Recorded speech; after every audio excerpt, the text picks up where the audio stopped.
Saya dah lebih 6 tahun solat tak cukup 5 waktu. Saya jatuh kafir ke Ustaz? Saya nak berubah. Okey, pertama sekali tahniah sebab nak berubah. Cuma video ni mungkin agak panjang dan saya harap korang tengok video ni sampai habis sebab penting sangat benda ni.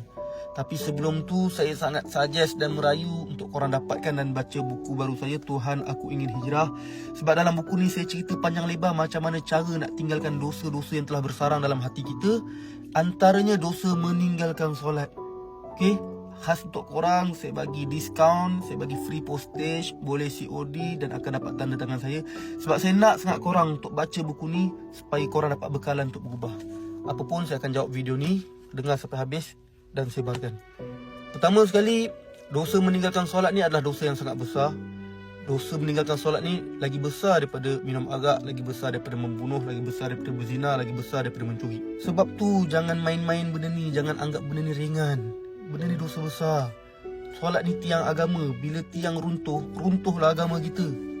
Solat ni umpama kepala bagi badan. Kalau kepala tak ada, mati kita. Macam tu juga kalau kita tak solat, agama kita akan mati, hati kita akan mati. Sebab itulah kalau nak berubah, benda first korang kena buat adalah jaga solat 5 waktu. Okey? Berbalik pada soalan, adakah dikira kafir kalau tinggalkan solat? Basically ada dua golongan orang yang meninggalkan solat. Pertama, orang yang meninggalkan solat sebab dia menolak kewajipan solat. Contohnya dia kata, alah solat bukan wajib pun, buat apa nak solat? Orang macam ini jatuh kafir. Dia perlu ucap syahadah balik dan dia perlu bertaubat dan perlu menjaga solat. Kalau tidak, keislamannya tak diterima, jatuh kafir. Golongan kedua ialah orang yang meninggalkan solat bukan kerana menolak kewajipan solat, tapi dia tak solat sebab malas.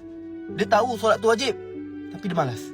Orang macam ini tak jatuh kafir, tapi dia berdosa besar dan dia ada ciri-ciri kekufuran. Na'udzubillah min zalik. Dia wajib bertaubat. Mulai hari ini dia kena jaga solat dan dia kena ganti solat-solat yang dia telah tinggalkan.